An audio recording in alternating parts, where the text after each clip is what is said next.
ಮನುಷ್ಯಾಗೆ ಎಂದೂ ಸಮಾಧಾನ ಸಿಗೋದಿಲ್ಲ. ಯಾಕೆ? ಅವನಿಗೆ ಎಲ್ಲ ಕೊಟ್ಟು ದೇವ್ರು ಏನು ಮಾಡ್ಯಾನ? ಒಂದು ಚಿಂತೆ ಒಂದು ಒಳಗಿಟ್ಟಾನ. ಚಿಂತೆ ಇಟ್ಟ.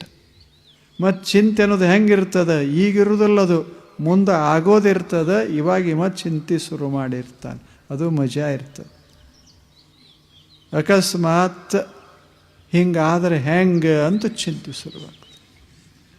ಕುಂತ ದಿವಸ ಕುರ್ಚಿಗೆ ಕುಂತಾನ, ಅಧಿಕಾರಿ ಆಗ್ಯಾನ, ಚೇರ್ಮನ್ ಆಗ್ಯಾನ. ಆ ಬಳಿಕ ಇದನ್ನು ಇನ್ನು ಯಾರ್ಯಾರು ಏನೇನು ಮಾಡ್ತಾರೋ ಯಾರಿಗೆ ಗೊತ್ತಾ? ಎಷ್ಟು ದಿವಸ ಇರ್ತದೆ? ಅವರು ಇವರು ಈ ರೀತಿ ಚಿಂತೆ ಮಾಡ್ಕೋತ ಹೋದ ಅಂದ್ರೆ ಕುರ್ಚಿ ಸುಖ ಪಡೋದು ಯಾವಾಗ?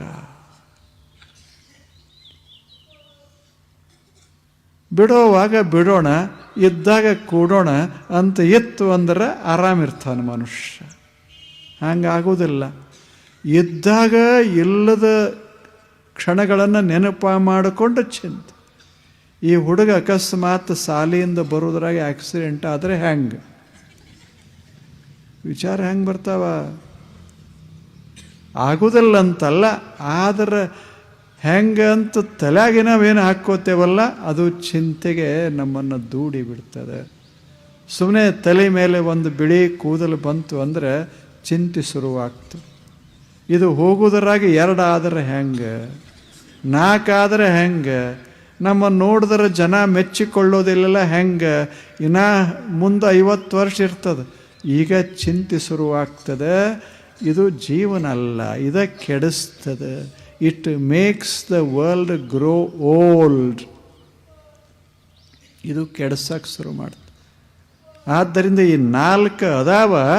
ಈ 4 ಕಡೆ ಭಾಳ ಲಕ್ಷ್ಯ ಕೊಡದೇ ಇರೋದೇ ನಿಶ್ಚಿಂತತ.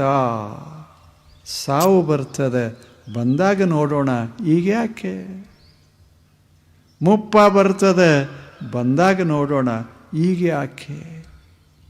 ಅಗಲುವಿಕೆ ಇರ್ತದೆ, ಎಂದೋ ಇರ್ತದೆ, ಇದೇ ಕ್ಷಣ ಯಾಕೆ ಅದರದ ನೆನಪ ಮಾಡಿಕೊಳ್ಳೋದು?